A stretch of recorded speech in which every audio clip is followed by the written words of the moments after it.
Juan Martinez, now 75, believed his son was driving him to a retirement home. But as he stepped out of the car, he was left speechless, his heart overwhelmed by what unfolded before him. This moment would not only change his perspective on his family's love but also revive a part of him he thought was gone forever. In the quiet of his small apartment in El Paso, Texas, Juan watched the city's pulse through his window. Once a man of immense pride and self-reliance, he now confronted the relentless march of time, his body less agile, his memories often elusive, and his heart weighed down by solitude. Living with his son Luis and daughter-in-law Sofia, Juan felt like a mere shadow of the vibrant man he used to be. Day in and day out, Juan grappled with one pressing thought: he was becoming a burden. The guilt of occupying his granddaughter's room, which had been lovingly transformed for him, was a constant companion. The rushed goodbyes from his family, heading off to their busy lives, and the meals prepared by their neighbor Marta, only deepened his sense of displacement. The idea of a retirement home seemed not an end for him but a liberation for his family. Though he wore a mask of stoicism, inside, he yearned for a purpose, for belonging.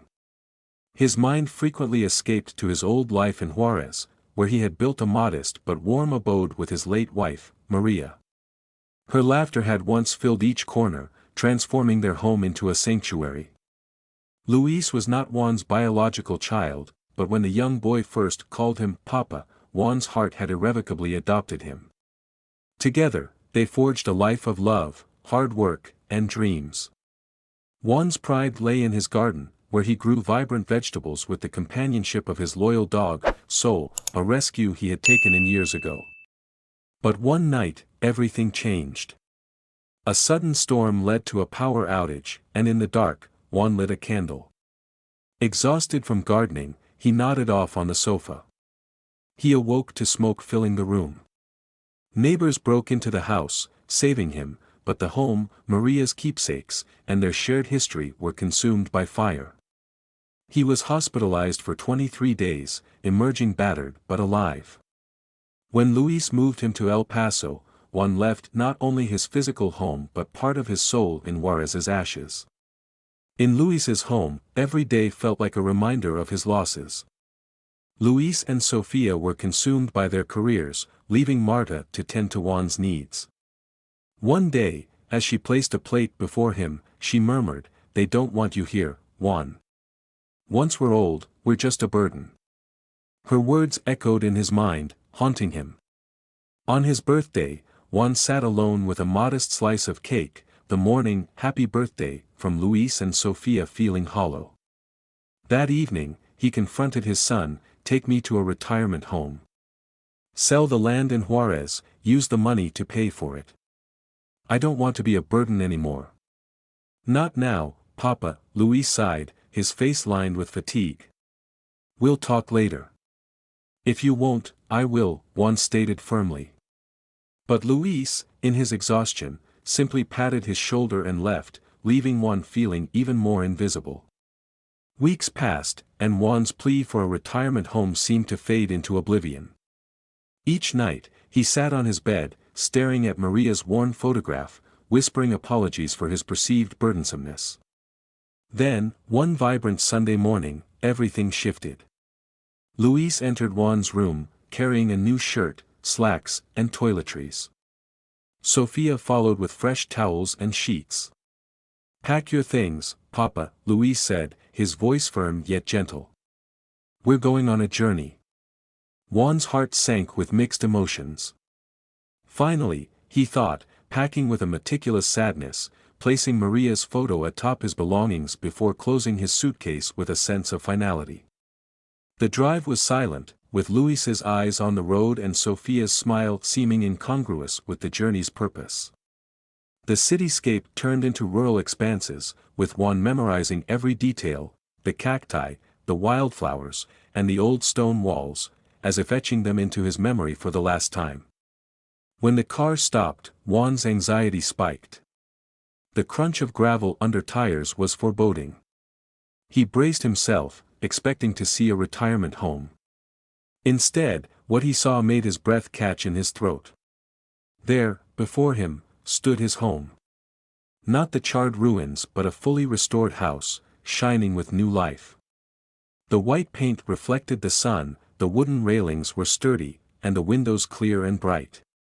His legs nearly gave way.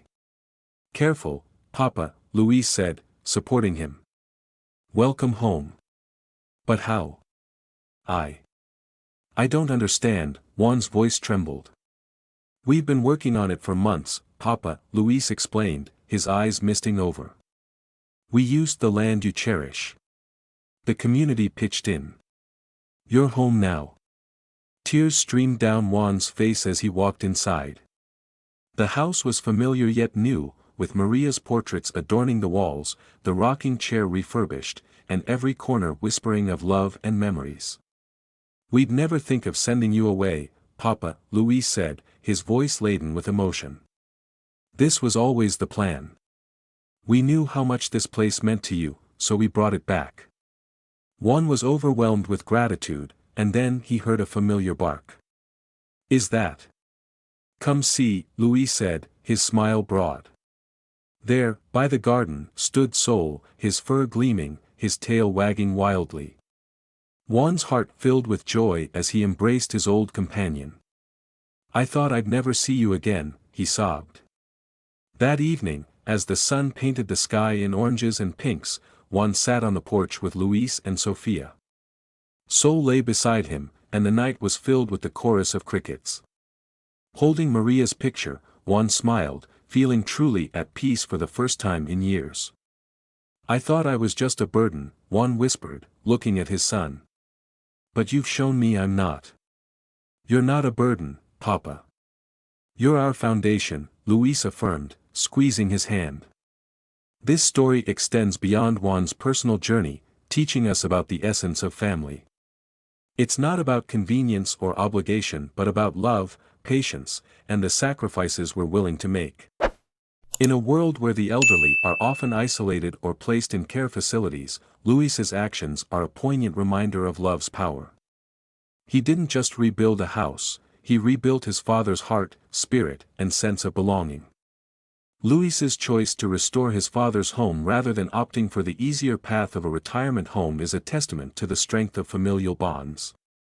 It shows the deep love that motivates us to go beyond what's simple and do what's right.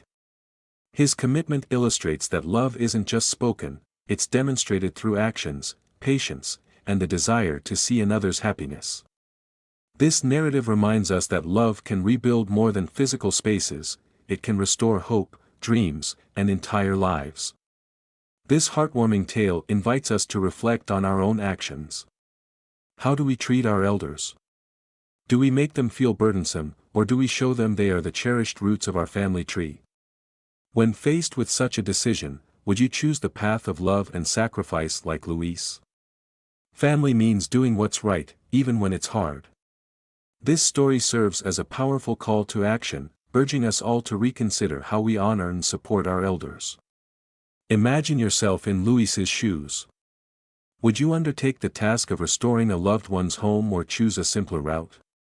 Would you go to the lengths Luis did to express love and gratitude to an elder in your life? Think about the joy of returning someone to a sense of home and belonging they thought was lost forever. We want to hear from you.